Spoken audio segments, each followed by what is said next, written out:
السلام علیکم ورحمۃ اللہ وبرکاتہ۔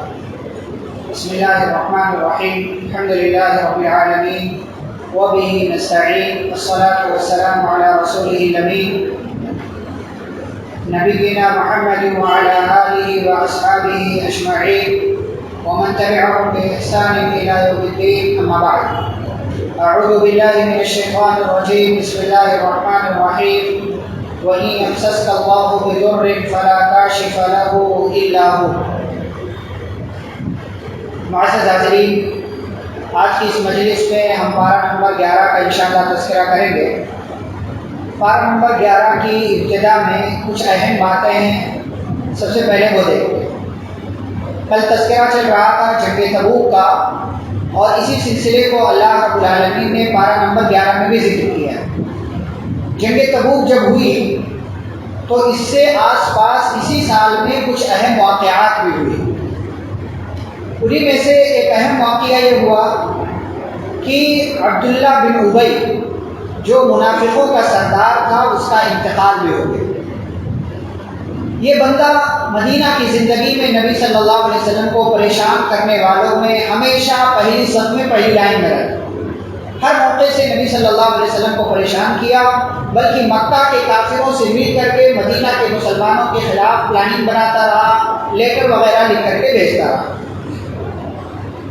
اس سے عبداللہ بن ابی کا جو رئیس المنافقین تھا، اس کے ایک بیٹے تھے، ان کا نام بھی عبداللہ تھا، وہ مسلمان ہو گئے تھے، وہ صحابی ہو گئے تھے۔ تو اس سال عبداللہ بن ابی کا انتقال ہو گیا، تو اس کے بیٹے جو تھے، جو صحابی تھے، وہ نبی صلی اللہ علیہ وسلم کے پاس آئے اور کہا، اے اللہ کے رسول صلی اللہ علیہ وسلم، میرے والد کا انتقال ہو گیا ہے، آپ مجھے اپنا کرتا دے دیجئے تاکہ میں اپنے باپ کو اس میں کفن دے دوں، اور آپ چل کر کے میرے والد کی نماز جنازہ بھی پڑھا دیجئے۔ آپ صلی اللہ علیہ وسلم نے کرتا دے دیا اور کہا، جب جنازہ تیار ہو جائے تو مجھے اطلاع کرنا۔ آپ صلی اللہ علیہ وسلم گئے، جنازہ تیار ہو چکا تھا، نماز جنازہ کی ادائیگی کی گئی۔ اس سے پہلے اللہ رب العالمین نے منافقوں کے تعلق سے نبی صلی اللہ علیہ وسلم کو یہ بات اللہ نے بیان کی تھی، فرمایا استغفر لهم او لا تستغفر لهم، فرمایا آپ چاہے ان کے لیے مغفرت کریں چاہے نہ کریں، اگر آپ ان کے لیے 70 مرتبہ بھی استغفار کریں گے فلن یغفر اللہ لهم، تب بھی اللہ تعالیٰ ان کو معاف نہیں کرے گا۔ تو اللہ نے آپشن دیا ہے، چاہے تو کریں چاہے تو نہ کریں، کریں گے تو بھی کوئی فائدہ نہیں اور نہیں کریں گے تب بھی کوئی فائدہ نہیں۔ تو نبی صلی اللہ علیہ وسلم جب نماز جنازہ کے لیے گئے تو عمر رضی اللہ تعالیٰ عنہ نے پیچھے سے آپ کا کرتا پکڑ کر کھینچا اور کہا، اللہ کے نبی صلی اللہ علیہ وسلم، اللہ نے منع کیا ہے منافقوں کی نماز جنازہ پڑھنے سے۔ تو نبی صلی اللہ علیہ وسلم نے فرمایا کہ اللہ نے منع نہیں کیا ہے، بلکہ مجھے اختیار دیا، چاہو تو ان کے لیے استغفار کرو چاہو تو نہ کرو۔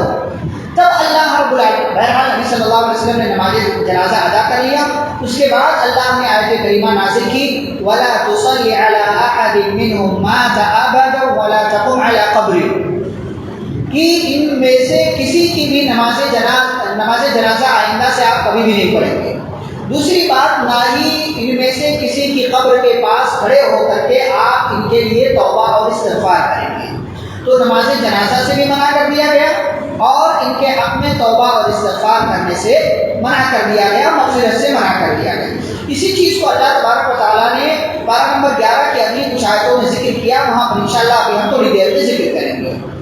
دوسری اہم بات یہ ہوئی، جیسا کہ کل یہ بات آئی تھی، کہ جنگ تبوک میں تمام مسلمانوں کو شریک ہونے کا حکم دیا گیا تھا، جو بھی مرد حضرات تھے تمام لوگ، لیکن اس جنگ میں بہت سے جو ہے منافقین جو تھے، ظاہراً ان کا دعویٰ تھا کہ مسلمان ہیں، وہ لوگ نہیں تھے، ان کی تعداد 80 یا اس کے کچھ اوپر تھی، اور 3 صحابہ بھی پیچھے رہ گئے۔ یہ 3 صحابہ کون تھے؟ کعب بن مالک، مرارہ بن ربیع اور ہلال بن امیہ، یہ تینوں صحابہ بھی پیچھے رہ گئے۔ جب نبی صلی اللہ علیہ وسلم جنگ تبوک سے واپس آئے تو اب محفل لگی، مجلس لگی کہ کیا کیا جائے، جو پیچھے رہ گئے ہیں، جو ہمارے ساتھ شریک نہیں ہوئے ہیں۔ تو منافقین آتے رہے، جھوٹ بول بول کر اپنا کام چلا لیا ہوا ہے، ہمارے ساتھ یہ مسئلہ تھا وہ مسئلہ تھا۔ اسی کو اللہ نے کہا، یعتذرون الیکم اذا رجعتم الیہ، کہ جب آپ واپس لوٹ کر آئے کہ یہ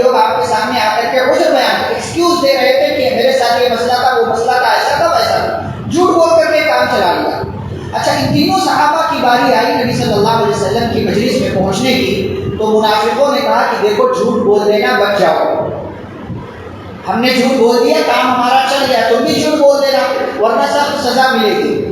یہ تینوں صحابہ نبی صلی اللہ علیہ وسلم کے پاس پہنچے، آپ صلی اللہ علیہ وسلم نے پوچھا تم لوگ ہمارے ساتھ کیوں نہیں گئے؟ اچھا جب آپ جا رہے تھے جب یہ تبوک کے سفر پر تو کئی مرتبہ آپ نے نوٹس کیا کہ کعب بن مالک نظر نہیں آ رہے۔ یہ آپ صلی اللہ علیہ وسلم کی دانش مندی دیکھیں کہ آپ کتنے عظیم لیڈر ہیں۔ 30,000 کے لشکر میں ایک صحابی نہیں ہے کعب بن مالک۔ آپ نے نوٹس کیا کہ کعب بن مالک ہر موقع سے خیر کے اچھائی کے کام میں آگے رہتے تھے۔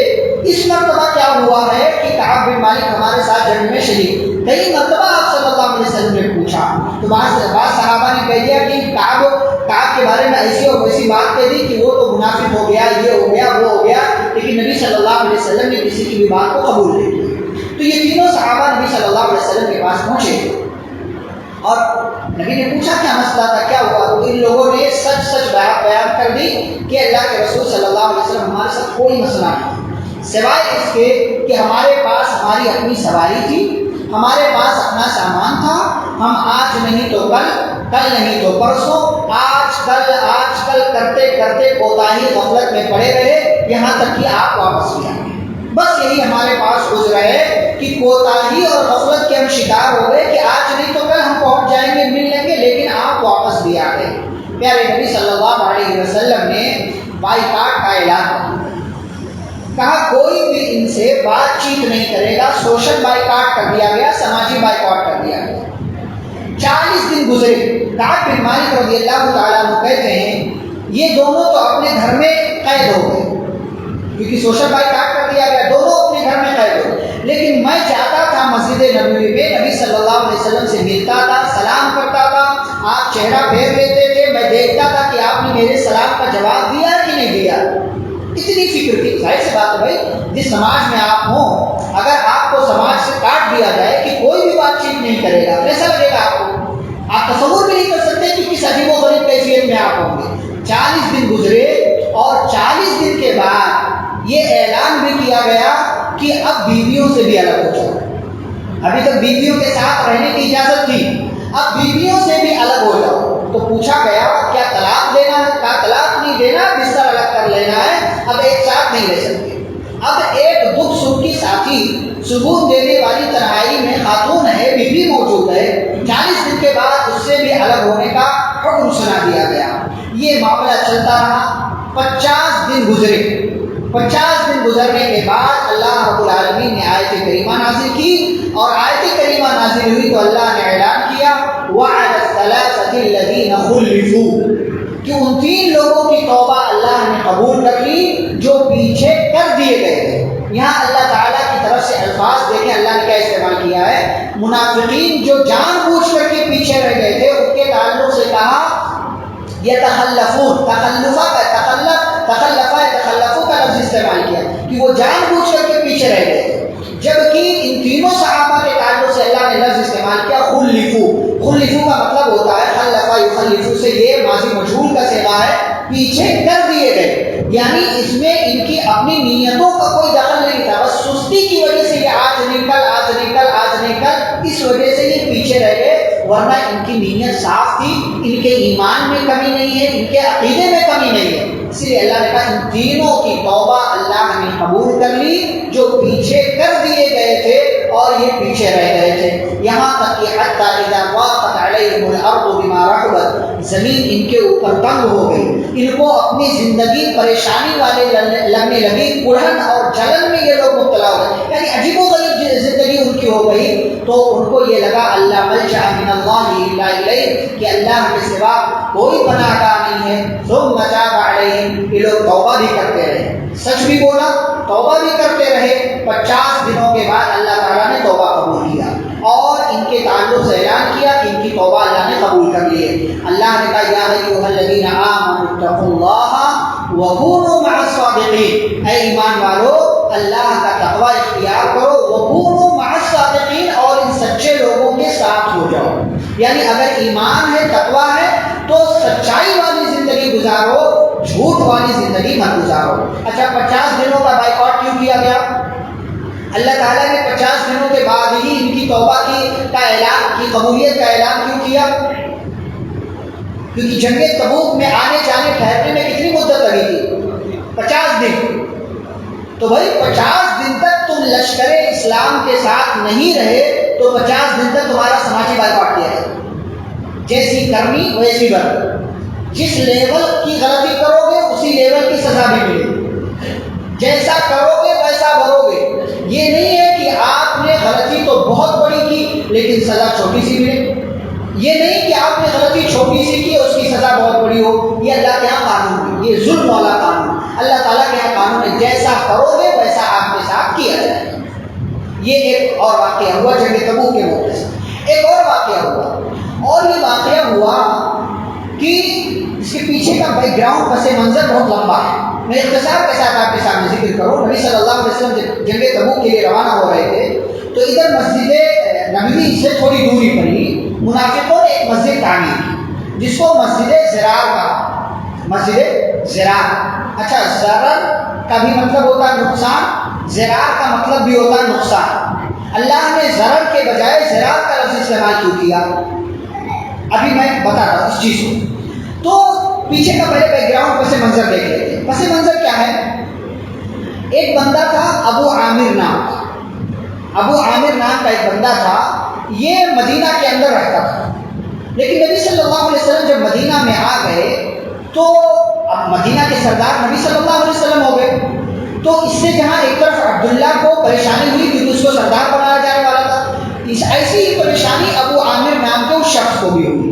چنانچہ ابو عامر نے عبداللہ بن ابی کی طرح ہی کافروں سے ساتھ باز کیا، چالیں چلتا رہا، اور پھر بعد میں جا کر کے یہ رومیوں سے مل گیا، روم کے عیسائیوں سے مل گیا، اور روم کے عیسائیوں سے مل جانے کے بعد اس نے پلان بنایا اور یہ فیصلہ ہوا کہ مدینہ پر حملہ کرتے ہیں، یہ فیصلہ کر لیا گیا۔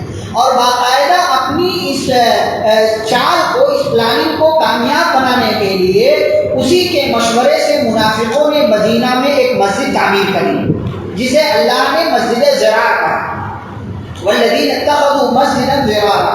یہ مسجد کیوں بنائی گئی؟ اس کا مقصد اللہ تعالیٰ نے 3-4 مقاصد ذکر کیے ہیں۔ نمبر 1، مسلمانوں کو نقصان پہنچانے کے لیے۔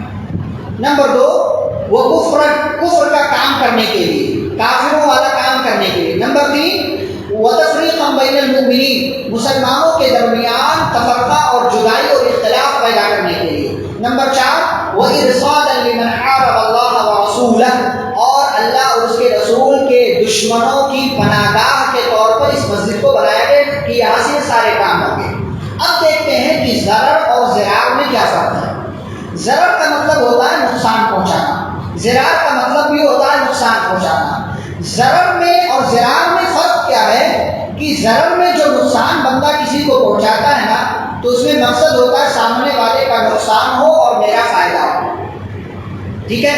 جیسے میں آپ کو کوئی نقصان پہنچاؤں تو میں اس کے پیچھے نیت کیا کہ میرا فائدہ ہو، آپ کا نقصان۔ اور ضرار میں کیا ہے کہ ضرار میں بھی نیت یہ ہوتی ہے کہ سامنے والے کا نقصان ہو لیکن میرا فائدہ ہو، یہ ضروری نہیں۔ بعض دفعہ کیا ہوتا ہے، انسان کوئی کام بلا وجہ بھی کرتا ہے، انسان کسی کو نقصان بلا وجہ بھی پہنچا دیتا ہے، تو اسی کو یہ مسجد بنائی گئی تھی تاکہ مسلمانوں کا ہمارا کوئی فائدہ ہو نہ ہو لیکن مسلمانوں کا نقصان ہونا چاہیے۔ اسی لیے اللہ نے اس مسجد کو مسجد ضرر کہنے کے بجائے مسجد ضرار کہا ہے، کیونکہ منافقوں کا مقصد مسلمانوں کو اصل نقصان پہنچانا تھا، اپنا فائدہ ہو یہ ان لوگوں نے نہیں دیکھا۔ تو یہ 4 مقاصد کے تحت مسجد تعمیر کی گئی۔ نبی صلی اللہ علیہ وسلم جنگ تبوک کے لیے روانہ ہو رہے تھے، بالکل تیاری ہو چکی تھی کہ منافق آئے نبی صلی اللہ علیہ وسلم کے پاس اور کہنے لگے ہم نے ایک مسجد بنائی ہے، چلے اس کا افتتاح کر دیں، اس کی اوپننگ کر دیں۔ تو آپ صلی اللہ علیہ وسلم نے فرمایا کہ نہیں، میں تو جنگ تبوک کے لیے جا رہا ہوں، جنگ کے لیے نکل رہا ہوں، واپسی پر آؤں گا تو پھر آ کر کے میں اس مسجد میں نماز پڑھ دوں گا۔ اب جب آپ صلی اللہ علیہ وسلم گئے، واپس بھی آئے، راستے میں ہی اللہ رب العالمین نے یہ آیت کریمہ نازل کر دی اور اس مسجد کے قیام کا مقصد بتا دیا کہ منافقوں کی نیت کوئی اچھی نہیں ہے، نماز پڑھنے کے لیے لوگوں نے مسجد نہیں بنائی ہے بلکہ اس مقصد کے لیے بنایا ہے جو میں نے ذکر کیا آپ کے سامنے۔ اللہ کے نبی علیہ السلام کو حقیقت کا علم ہوا تو آپ وہاں نہیں گئے، بلکہ آپ نے اپنے دو صحابہ مالک بن دخشم اور معن بن محمد انصاری رضی اللہ تعالیٰ عنہما، ان دونوں صحابہ کو بھیج کر کے اس مسجد کو گرانے کا حکم دے دیا اور اس مسجد کو ڈھا دیا گیا، اس مسجد کو گرا دیا گیا۔ پتہ یہ چلا کہ مسجدیں اس لیے بھی بنائی جاتی ہیں، بعض لوگ بناتے ہیں تاکہ یہاں سے اللہ کے رسول کے اور ان کے ماننے والوں کے خلاف کام کیا جائے، پروپیگنڈے کیے جائیں اور سازشیں کی جائیں۔ ایسی مسجدیں بنائی جاتی ہے، ایسی تمام مسجدوں کو مسجد ضرار کا اللہ رب العالمین نے نام دیا۔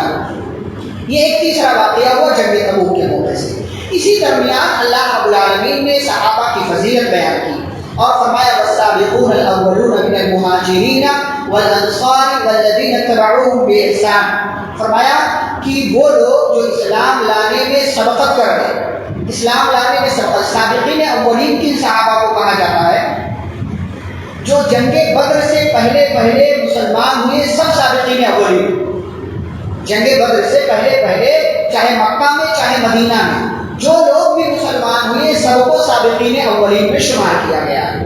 اور اس اعتبار سے صحابہ کی تین کیٹیگری بنتی ہے، ایک وہ جو مہاجرین کہلائے، جو شروع میں مسلمان ہوئے، ہجرت کر کے مکہ آئے، مدینہ آئے۔ دوسرے وہ جو انصار کہلائے، جو مدینہ کے رہنے والے تھے اور نبی کی ہجرت سے پہلے ہی مدینہ میں اسلام قبول کر چکے تھے اور نبی کا سپورٹ کیا، نبی کا ساتھ دیا۔ تیسرے وہ جو جنگ بدر کے بعد مسلمان ہوئے، جنگ احد کے بعد، جنگ خندق کے بعد، فتح مکہ کے بعد، فتح مکہ سے پہلے، یہ تمام لوگ تیسری کیٹیگری میں آتے ہیں۔ انہی میں تابعین بھی ہیں، انہی میں وہ لوگ بھی ہیں جو سابقین اولین کی صحیح معنوں میں اتباع کرتے ہیں، اسی کیٹیگری میں ہم اور آپ ہیں۔ تو سابقین اولین یہ وہ صحابہ ہیں جو جنگ بدر سے پہلے مسلمان ہو گئے، اور پھر صحابہ کی اپنی الگ فضیلت ہے جس کی اپنی دلیلیں ہیں۔ تو اللہ رب العالمین نے صحابہ کی فضیلت بیان کی۔ مزید اللہ تعالیٰ نے صحابہ کی اور فضیلت کیا بیان کی؟ فرمایا اللہ نے ان مومنوں سے ان کی جان اور ان کے مال کے بدلے خرید لیا ہے کہ ان کو کیا ملے گا؟ جنت ملے گی ان کو۔ اچھا، یہاں سامان کیا بیچا جا رہا ہے؟ جنت۔ خریدنے والا کون ہے؟ صحابہ کہ اللہ صحابہ خریدنے والے؟ چلے ٹھیک، صحابہ خریدنے والے۔ مال کون لگا رہا ہے؟ صحابہ۔ بیچنے والا کون ہے؟ اللہ کا۔ اچھا، یہاں فائدہ کس کا ہوگا؟ بیچنے والے کا، خریدنے والے کا؟ خریدنے والے کا۔ بیچنے والے کا کیا ہے؟ اسے تو کوئی فائدہ نہیں چاہیے، اسے کوئی فائدہ نہیں چاہیے۔ یہ دنیا کا واحد، پوری کائنات کا واحد ایسا تاجر ہے کہ جس کو اپنے فائدے سے مطلب نہیں، جس کو فائدے کی ضرورت ہی نہیں۔ مال دو گے تمہارا فائدہ، جان دو گے تمہارا فائدہ، اور مال اور جان دے کر کے تمہیں جو چیز چاہیے جنت وہ تمہیں مل جائے گی۔ یہ اللہ تعالیٰ نے ان سے وعدہ کیا۔ آگے ان ایمان والوں کی فضیلت اللہ نے بیان کی، کئی ایک صفات ذکر کیا۔ التائبون، توبہ کرنے والے، الحامدون، تعریف بیان کرنے والے، السائحون، روزہ رکھنے والے، الراکعون، رکوع کرنے والے، الساجدون، سجدہ کرنے والے، الآمرون بالمعروف، بھلائی کا حکم دینے والے، والناہون عن المنکر، برائی سے روکنے والے، والحافظون لحدود اللہ، اور اللہ کے جو حدود ہیں، جو لیمٹس اللہ نے مقرر کیے ہیں ان کی حفاظت کرنے والے۔ یہ اللہ رب العالمین نے ان مسلمانوں کی، ان صحابہ کی فضیلت بیان کی۔ ایک قانون اللہ تعالیٰ نے دے دیا، وہ قانون یہ ہے کہ کسی بھی نبی کے لیے جائز نہیں ہے کہ کوئی بھی نبی، اور نہ ہی ایمان والے کے لیے جائز ہے کہ کوئی بھی ایمان والا کسی مشرک کے لیے استغفار کرے۔ جو بندہ شرک پر مر گیا اور اس کے شرک پر مر جانے کا آپ کو یقین ہے تو اللہ فرماتے ہیں آپ کا وہ سگا رشتہ دار ہی کیوں نہ ہو، آپ اس کے لیے استغفار نہیں کر سکتے۔ ما كان للنبي والذين آمنوا أن يستغفروا للمشركين ولو كانوا أولي قربى من بعد ما تبين لهم انهم اصحاب الجحیم. اللہ نے فرمایا کسی نبی کے لیے، کسی ایمان والے کے لیے جائز نہیں ہے کہ وہ کسی مشرک کے لیے استغفار کرے، چاہے وہ ان کا اپنا رشتہ دار ہی کیوں نہ ہو. یہ آیت کریمہ کب نازل ہوئی؟ پیارے نبی صلی اللہ علیہ وسلم کے چچا ابو طالب کا انتقال ہوا. پوری زندگی اسلام کی خدمت کی، آخری وقت تھا، نبی صلی اللہ علیہ وسلم کہہ رہے تھے چچا جان کلمہ پڑھ لیجئے، میں اللہ کے یہاں آپ کے لیے حجت قائم کروں گا کہ اللہ میرے چچا نے میرے کان میں کلمہ پڑھا. لیکن وہیں پر ابو جہل، عبداللہ بن ابی امیہ اور دیگر لوگ موجود تھے. وہ کہنے لگے اترغب عن ملۃ ابیک عبد المطلب، ابو طالب پوری زندگی باپ کے دین پر رہے، کیا آخری وقت میں باپ عبد المطلب کا دین چھوڑ دو گے؟ نبی اپنی بات کہتے رہے، وہ مشرکین اپنی بات کرتے رہے، یہاں تک کہ ابو طالب کی زبان سے آخری الفاظ جو نکلے وہ یہ تھے هو علی ملت عبد المطلب، کہ وہ اپنے باپ عبد المطلب کے دین پر ہیں، عبد المطلب کے دین پر ہیں. اور پھر اس کے بعد اللہ رب العالمین نے یہ آیت کریمہ اور ایک آیت کریمہ جو ہے سورۃ القصص میں اللہ نے وہاں ذکر کیا انک لا تہدی من احببت ولکن اللہ یہدی من یشاء.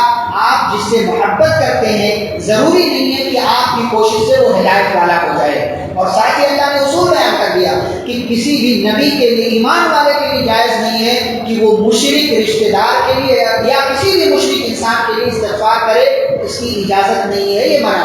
ساتھ ہی اللہ رب العالمین نے ابراہیم علیہ السلام کی بھی مثال دی کہ ابراہیم علیہ السلام نے اپنے ابا کے لیے اللہ سے استغفار کیا، لیکن تھوڑے دنوں کے لیے کیا. لیکن جب اللہ نے منع کر دیا کہ ابراہیم تمہارے ابا مشرک تھے اور مشرک کے لیے استغفار کرنے کی اجازت نہیں ہے، تو ابراہیم علیہ السلام اپنے ابا کے لیے استغفار کرنے سے، مغفرت کی اور معافی مانگنے سے رک گئے، باز آ گئے. تو کوئی کتنا ہی عظیم کیوں نہ ہو، اگر وہ شرک کر کے گیا ہے آپ اس کے لیے استغفار نہیں کر سکتے.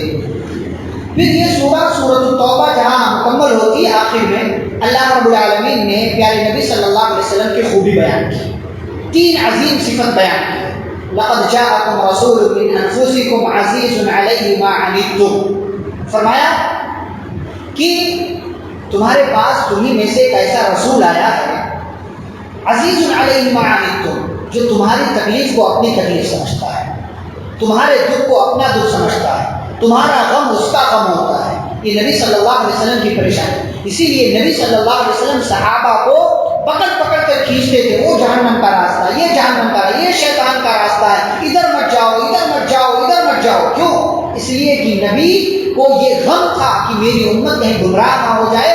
اللہ نے یہ صفت بیان کی ہے کہ وہ تمہاری تکلیف پر ان کو پریشانی ہوتی ہے، تمہارے دکھ پر ان کو دکھ ہوتا ہے. دوسری بات حریص علیکم، اور وہ تمہارے لیے بڑے حریص ہیں، بڑے حریص ہیں کہ تم یہ نیک کام کر لو، اس برائی سے بچ جاؤ. اسی لیے وہ راتوں کو اٹھ کر تمہارے لیے دعائیں مانگتے ہیں، تمہاری خیریت کے لیے، تمہاری نجات کے لیے. تم پر فتنے، تمہارے اوپر آزمائشیں ہیں، اللہ کا بیک وقت عذاب نہ آئے، وہ تمہارے لیے، وہ نبی تمہارے لیے معافی مانگتے ہیں، استغفار کرتے ہیں اللہ رب العالمین سے.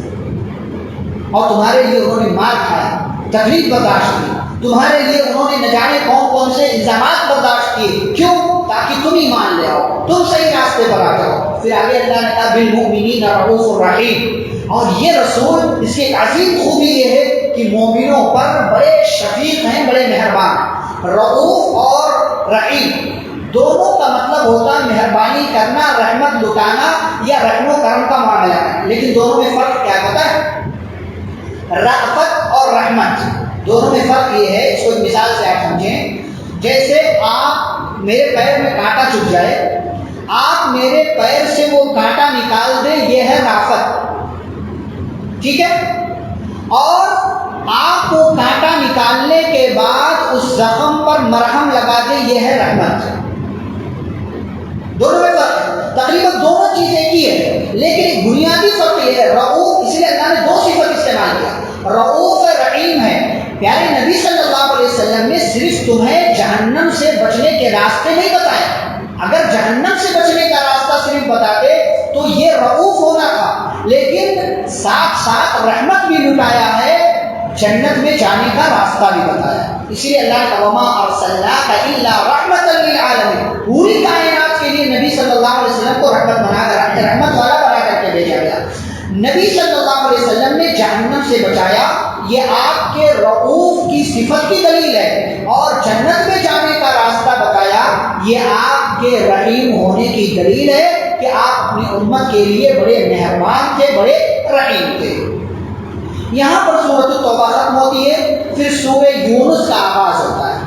اس سورہ کا نام سورہ یونس اس لیے کیونکہ اس میں یونس علیہ السلام کا اور ان کی قوم کا چھوٹا سا تذکرہ، اسی کے نام پر اس سورہ کو سورہ یونس کہا جاتا ہے۔ اس کی ابتدا میں اللہ رب العالمین نے اپنی جو ہے صفات، اپنی قدرت وغیرہ ذکر کیا کہ اللہ تعالیٰ نے مختلف چیزیں پیدا کی ہیں۔ اسی میں ایک چیز اللہ نے بیان کیا، هو الذی جعل الشمس ضیاء والقمر نورا، والقمر نورا۔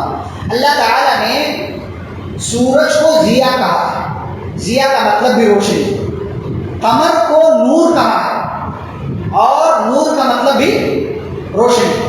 سورج کو کیا کہا؟ ضیاء مطلب روشنی، چاند کو نور کہا، نور کا مطلب بھی روشنی۔ تو ان دونوں میں فرق کیا ہے؟ سورج بھی روشنی دیتا ہے، چاند بھی روشنی دیتا ہے۔ اس اعتبار سے دونوں کو کیا کہہ دیا گیا؟ روشنی کہہ دیا گیا۔ ایک کے لیے ضیاء کا لفظ استعمال کیا، ایک کے لیے نور کا لفظ استعمال۔ لیکن ضیاء اور نور میں فرق کیا ہے؟ ضیاء ایسی روشنی کو کہتے ہیں جس میں حرارت بھی ہو، جس میں گرمی بھی ہو۔ اسی لیے سورج کی روشنی میں گرمی ہوتی ہے تو کہا کہ سورج ضیاء ہے، اور چاند کی روشنی کو نور کہا اس لیے کہ نور میں حرارت نہیں ہوتی۔ اور اسی لیے اللہ رب العالمین نے کہیں قرآن کو نور کہا ہے، کہیں اللہ نے اس دین کو نور کہا ہے، کہیں اللہ نے دین کی باتوں کو نور کہا۔ کیوں؟ اس لیے کہ قرآن میں، اس دین کی باتوں میں تمہیں تکلیف دینے والی کوئی چیز نہیں۔ تو یہ ہے ضیاء میں اور یہ نور میں فرق۔ اللہ نے سورج کو ضیاء کہا کیونکہ اس میں حرارت، روشنی کے ساتھ ساتھ حرارت ہوتی ہے۔ قمر کو نور کہا کیونکہ نور میں حرارت نہیں ہوتی، اور چاند کی روشنی میں حرارت نہیں ہوتی، جیسا کہ ہم جانتے ہیں۔ پھر آگے اللہ رب العالمین نے جنتیوں کا تذکرہ کیا ہے۔ جنتیوں کا تذکرہ کیا کیا اللہ رب العالمین نے؟ فرمایا دعواہم فیہا سبحانک اللہم وتحیتہم فیہا سلام، کہ جنت کے اندر جنتی دعا کیسے مانگیں گے؟ سبحان اللہ کہتے ہیں، اللہ کی ذات پاک، اللہ کی تسبیح بیان کر کے اللہ تعالیٰ سے دعا مانگیں، یعنی صرف سبحان اللہ کہیں گے، ان کی نیت میں ہوگی کیا مانگ رہے ہو، لیکن صرف سبحان اللہ کہیں گے۔ اور جب ایک دوسرے سے ملیں گے تو تحفہ دیں گے۔ کیا تحفہ دیں گے؟ سلام کریں گے، السلام علیکم ورحمۃ اللہ وبرکاتہ، یہ سلام کا تحفہ ایک دوسرے کو دیں گے۔ اور جب جدا ہوں گے ایک دوسرے سے تو کیا کہیں گے؟ الحمدللہ رب العالمین، تمام تعریف اس اللہ کے لیے جو پوری کائنات کا رب ہے۔ یہ سبحان اللہ، یہ سلام اور یہ الحمدللہ، جنتیوں کے یہی تین کلمے جو یہاں اس آیت میں اللہ رب العالمین نے بیان کیا ہے۔ اللہ کے لیے سبحان اللہ، آپس میں ملیں گے تو السلام علیکم، جدا ہوں گے تو الحمدللہ کہ اس اللہ نے ہمیں یہاں اکٹھا کیا اور ملنے ملانے کا موقع دیا۔ یہاں جیسے ملتے ہیں جنت میں اس سے شاندار طریقے سے ایک دوسرے سے انشاءاللہ ملاقاتیں ہوں گی۔ آگے اللہ نے قرآن کے تعلق سے دو عظیم دلائل ذکر کیے، دو عظیم دلائل ذکر کیے ہیں۔ ایک دلیل یہ ہے، اللہ نے کہا جب پیارے نبی صلی اللہ علیہ وسلم قرآن کی آیتیں پڑھ کر کے مکہ والوں کو سناتے تھے، کہتے تھے قال الذین لا یرجون لقاءنا ائت بقرآن غیر ھذا او بدل، کہتے تھے یا تو یہ قرآن بدل دو یا تو اس کے علاوہ کوئی اور لے کر کے قال الذین لا یرجون لقاءنا ائت بقرآن غیر ھذا، کہتے تھے ہمیں یہ نہیں چاہیے، کچھ اور سناؤ یا اس کے بدلے کچھ اور لے کر کے آؤ۔ تو نبی صلی اللہ علیہ وسلم کیا کہتے تھے؟ ما یکون لی ان ابدلہ من تلقاء نفسی، یہ میرا کلام تھوڑی ہے کہ میں کہیں سے اور لا کر کے پیش کر دوں، مجھے اس بات کی اجازت ہی نہیں ہے کہ میں اس کو چینج کروں یا دوسرا لا کر کے دوں، میں یہ کر ہی نہیں سکتا ہوں، میرے لیے ناممکن ہے۔ یہ نبی صلی اللہ علیہ وسلم کہتے ہیں۔ پتہ یہ چلا اس ٹکڑے سے علماء نے استدلال کیا ہے کہ یہ اللہ کی طرف سے نازل ہونے کی ایک دلیل ہے کہ قرآن مجید اللہ کی طرف سے نازل ہوا۔ پھر آگے کہتے ہیں ایک بہت بڑی چیز اللہ نے بیان کی، قل لو شاء اللہ ما تلوته علیکم ولا ادراکم بہ۔ میرے نبی صلی اللہ علیہ وسلم مکہ والوں سے کہتے تھے کہ دیکھو بھائی میں نبی ہوں، تم مانو نہ مانو، لیکن اگر یہ قرآن میرے پاس ہی کیوں آیا؟ اگر اللہ چاہتا تو میں اس کو پڑھ نہیں پاتا یا مجھے اس کے بارے میں معلوم ہی نہیں ہوتا۔ تم نے سنا تھا کبھی اس بارے میں اس جیسا کلام؟ کبھی نہیں سنا۔ اور تم یہ بھی جانتے ہو کہ تمہارے سامنے میری زندگی کے 40 سال ہیں، نبی بنائے جانے سے پہلے کتنے سال؟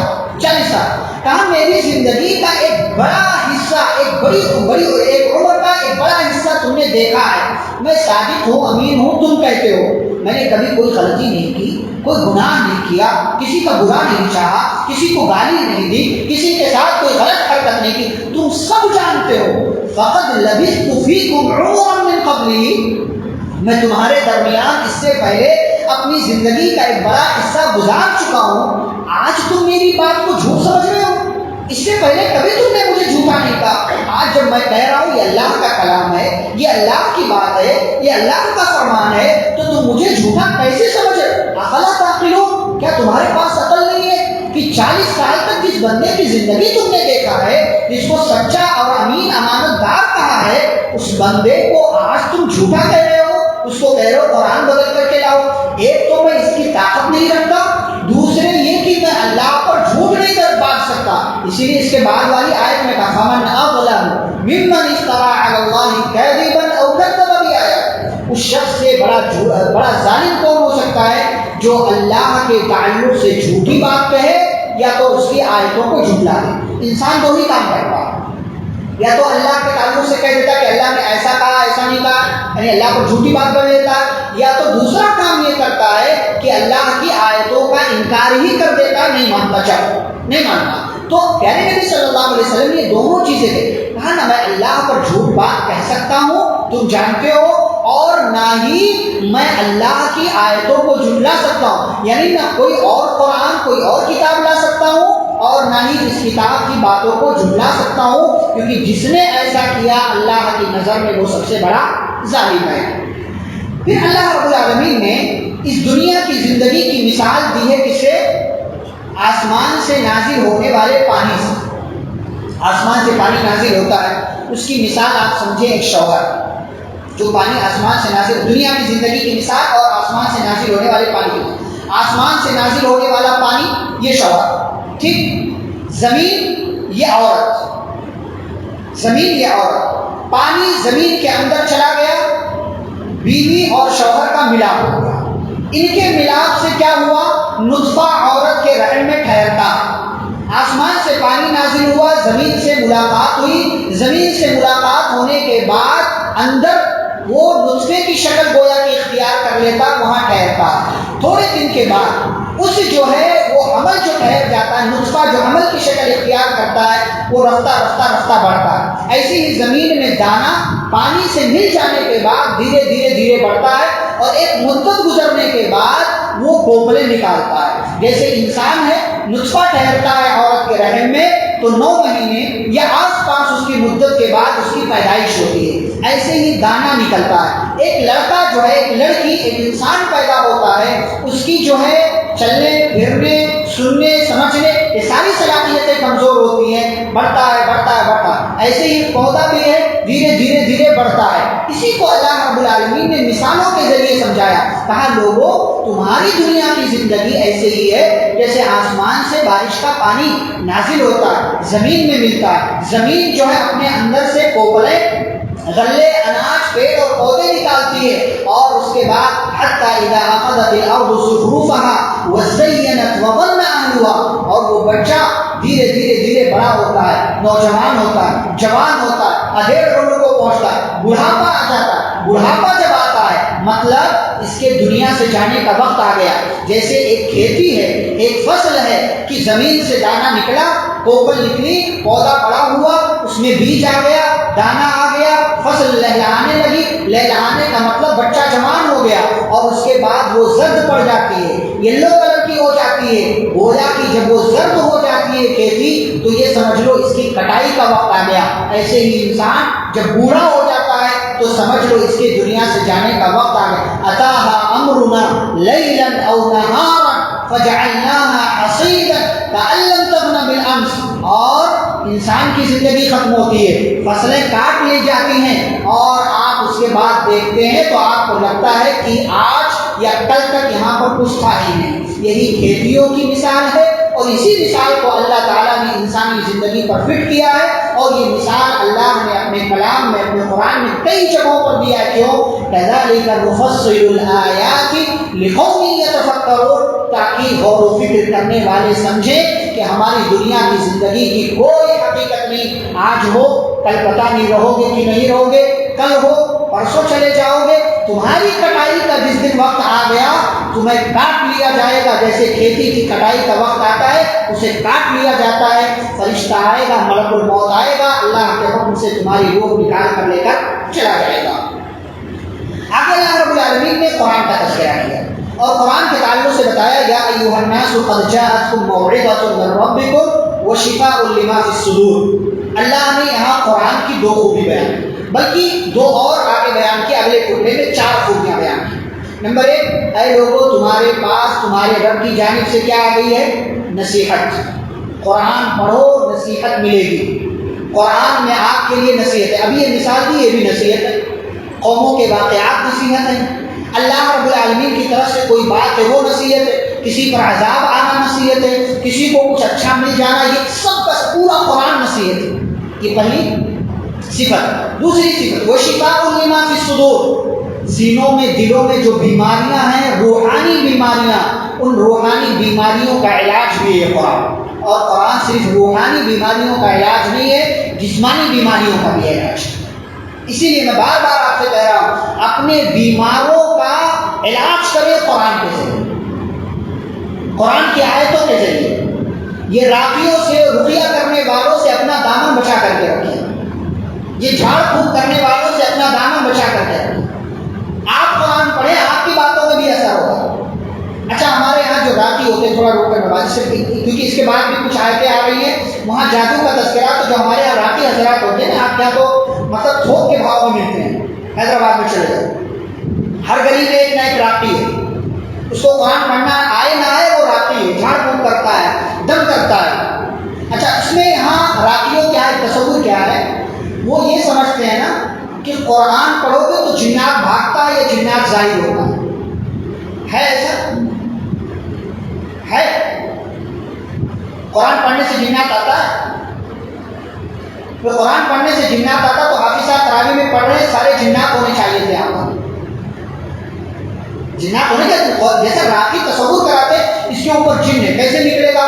اس پر میں قرآن کی آیت پڑھوں گا تو جن نکلے گا. کس نے کہا قرآن پڑھنے سے جن باہر آتا ہے؟ قرآن پڑھنے سے جن باہر آتا تو یہ پوری تراویح میں جناتی جنات یہاں رہتے، آپ کا یہاں رہنا مشکل ہو جائے. یہ ایک بات. دوسری بات، راقی جو لوگ ہیں وہ قرآن سے رقیہ شرعیہ کے نام پر ایک ترکیب سے آیت لیتے ہیں. سورہ فاتحہ پڑھیں گے، اس کے بعد سورہ بقرہ کا پہلا رکوع پڑھیں گے، پھر آگے بڑھیں تو وَاتَّبَعُوا مَا تَتْلُو الشَّيَاطِينُ پڑھیں گے. جن آیتوں کا تعلق جادو سے، بری نظر سے، انہیں کو پڑھیں، اس کو رقیہ شرعیہ کا نام دیتے ہیں. یہ کہاں ہے؟ مطلب کئی حدیث میں ہے، نبی نے بتایا یہ رقیہ شرعیہ. بھائی آپ سورہ فاتحہ پڑھ دو، صرف سورہ فاتحہ رقیہ شرعیہ ہے.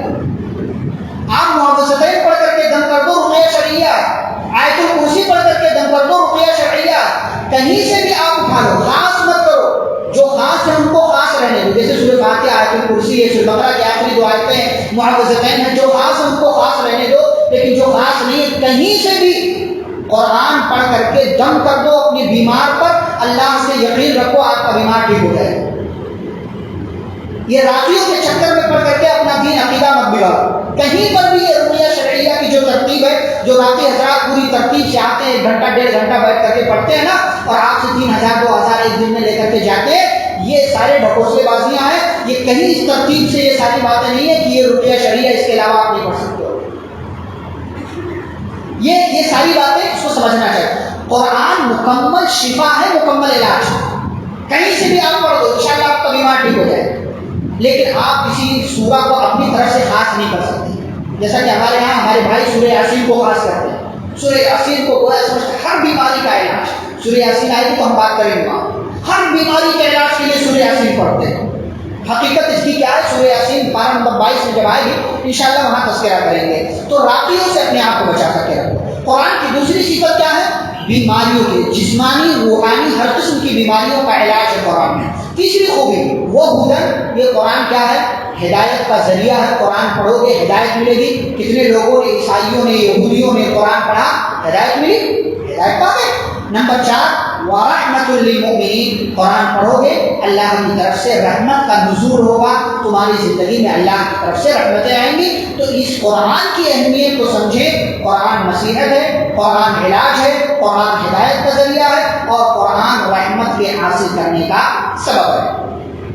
آگے اللہ رب العالمین نے اولیاء اللہ کا تذکرہ کیا ہے۔ ولی کون ہے؟ کس کو ولی کہتے ہیں؟ جو بہت نیک ہو اس کو ولی سمجھتے ہیں، ہے نا؟ صحیح ہے بھائی، جو بہت نیک ہو اس کو ولی سمجھتے ہیں۔ اچھا، ہمارے بھائیوں کے یہاں، جو ہمارے کچھ بھائی ہیں، ان کے یہاں تصور یہ ہے کہ ولی ولی ہوگا جس کے یہاں کرامت ہو۔ اب کرامت کیا ہو؟ 40 سال تک عشاء کے وضو سے فجر کی نماز پڑھے، ہوا میں اڑے، یہاں سے مکہ دیکھ لے، یہاں سے مدینہ کا دیدار ہو جائے، یہاں سے روضہ رسول دیکھ لے، یہ ساری کرامتیں ہوں گی تب ولی مانا جائے۔ غلط بات ہے، یہ ولیوں کا مذاق ہے۔ اور اگر کسی ولی کی کرامت ثابت نہیں ہو تو ہمارے بھائی کر لیتے۔ عبد القادر جیلانی رحمہ اللہ نے یہ کیا۔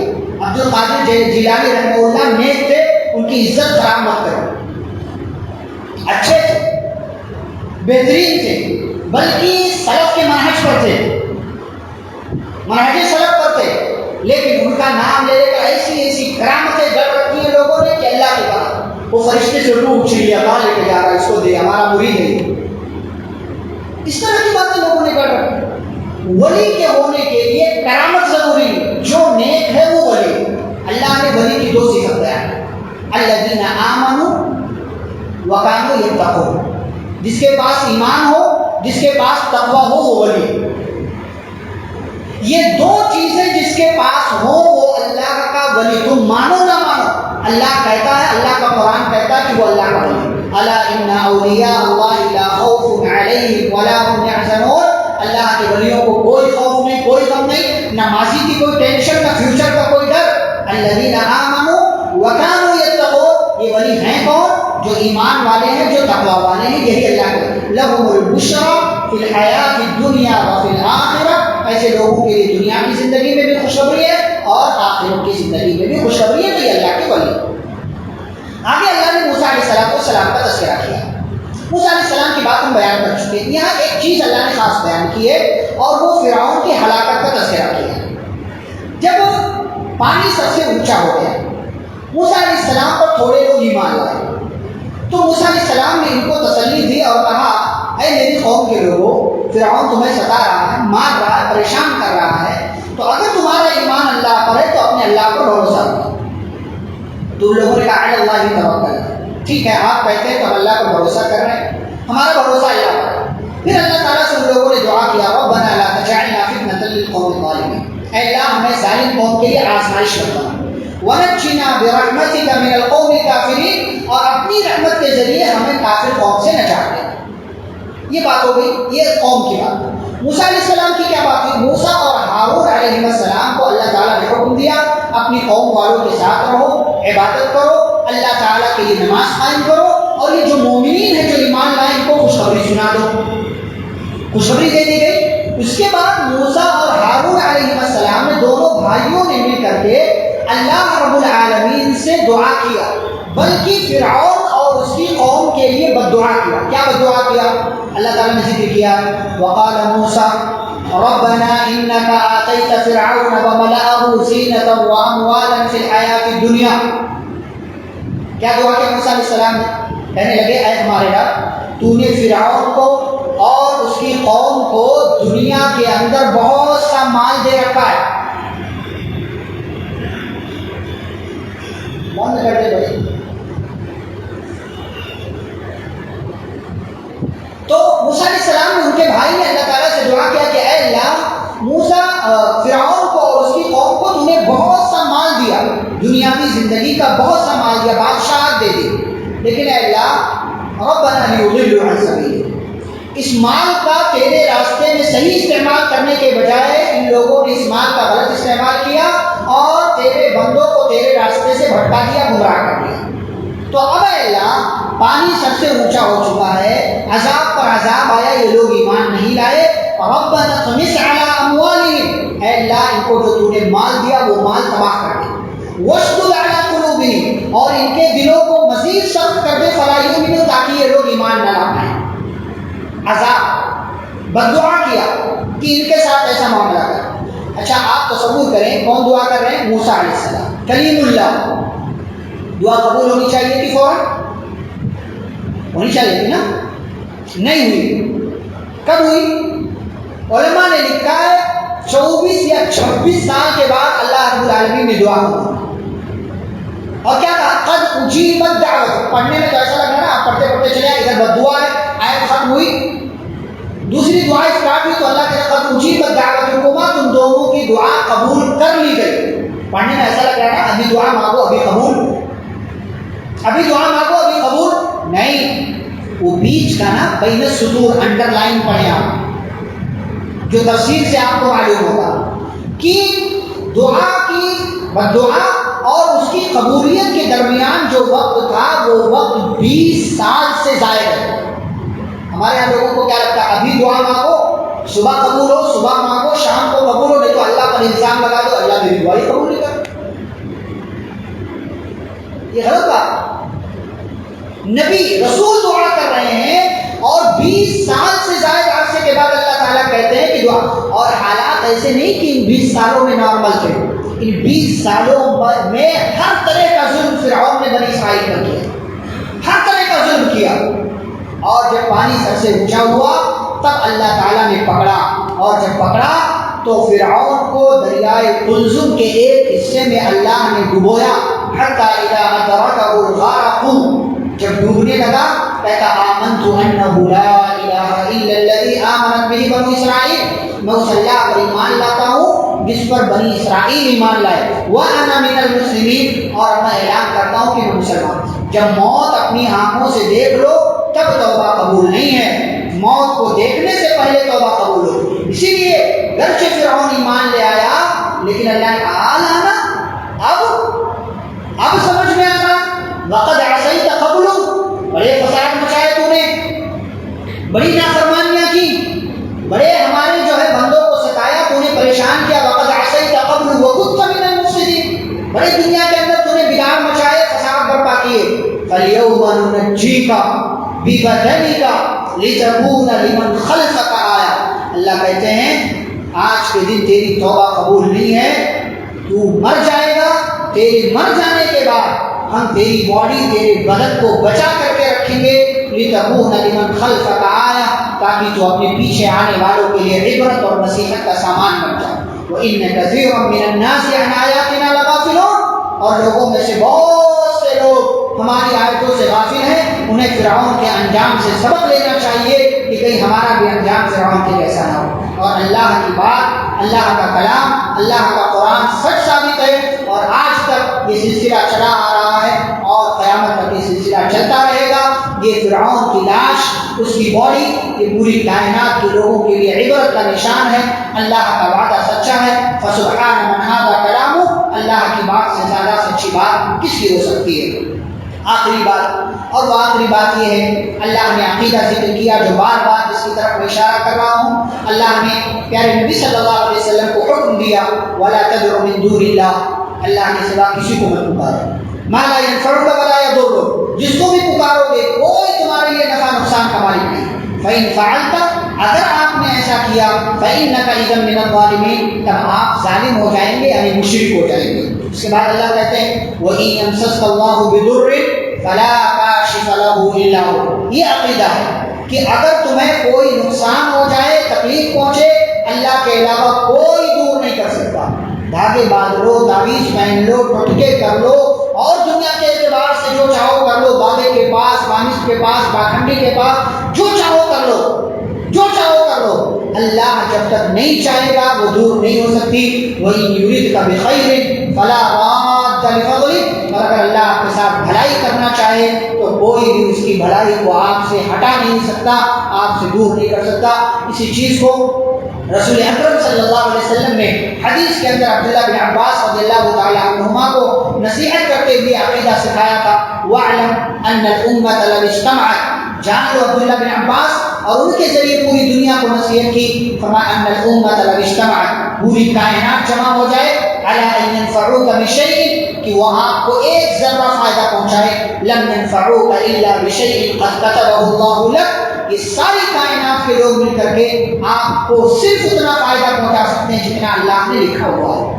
وَلَوْ اجْتَمَعَتْ، اور اگر یہ سب جمع ہو جائے عَلَىٰ أَن يَضُرُّوكَ بِشَيْءٍ کہ آپ کو ذرہ برابر نقصان پہنچا دیں، لَمْ يَضُرُّوكَ إِلَّا بِشَيْءٍ قَدْ كَتَبَهُ اللَّهُ لَكَ، تو اتنا ہی نقصان پہنچا سکتے ہیں جتنا اللہ نے آپ کے مقدر میں لکھا ہے. یہ ہمارا عقیدہ ہونا چاہیے، یہ ہمارا ایمان ہونا چاہیے. ساتھ ہی اللہ نے کہا وَاتَّبِعْ مَا يُوحَىٰ إِلَيْكَ، اے نبی جس چیز کی وحی آپ کی طرف کی گئی ہے اس کو فالو کریں.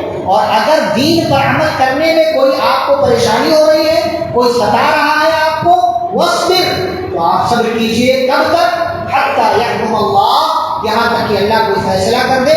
وَهُوَ خَيْرُ الْحَاكِمِينَ، اور وہ سب سے اچھا فیصلہ کرنے والا ہے. ہمارا کام یہ ہے ہم اللہ کے دین پر چلیں. اللہ کے دین پر چلنے میں کوئی تکلیف ہو رہی ہے، صبر کرتے ہوئے چلے جائیں. اللہ فیصلہ کرے گا اور اللہ کے فیصلے میں ہمیشہ خیر ہوتا ہے، کبھی اس کے اندر کوئی شر نہیں ہوتا. یہاں پر سورہ یونس مکمل ہوئی. اب کل انشاءاللہ ہم سورتوں کے اعتبار سے کل سے چلیں گے اور کل مکمل سورہ ہود اور سورہ یوسف، ان دونوں سورتوں کا مکمل تذکرہ ہوگا. اور یہ دونوں سورتیں ایسی ہیں جن میں مکمل انبیاء کرام کے واقعات کا اللہ نے ذکر کیا ہے. سورہ ہود میں حضرت نوح علیہ السلام، ہود علیہ السلام، اور پھر صالح علیہ السلام، ابراہیم علیہ السلام، لوط علیہ السلام، شعیب علیہ السلام، ان 6 نبیوں کا واقعہ اللہ نے سورہ ہود میں بیان کیا ہے. اور سورہ یوسف میں آپ جانتے ہی ہیں کہ حضرت یعقوب اور ان کے بیٹے یوسف علیہ السلام، ان 2 نبیوں کا اللہ نے تذکرہ کیا. تو کل یہ 2 صورتیں یعنی تقریباً 1.5 پارے سے کچھ کم یہ ساری باتیں اور یہ سارے واقعات انشاءاللہ آپ کے سامنے ذکر کیے جائیں گے. اللہ رب العالمین ہم سبھی کو قرآن حدیث کی باتوں پر عمل کرنے کی اور عمل کرنے کے ساتھ ساتھ اپنی زندگی میں انہی کے مطابق زندگی گزارنے کی اللہ توفیق دے. آمین. صلی اللہ علیہ وسلم کریم. سبحانک اللہم و بحمدک، اشہد ان لا الہ الا انت، استغفرک و اتوب الیک. السلام علیکم ورحمۃ اللہ وبرکاتہ.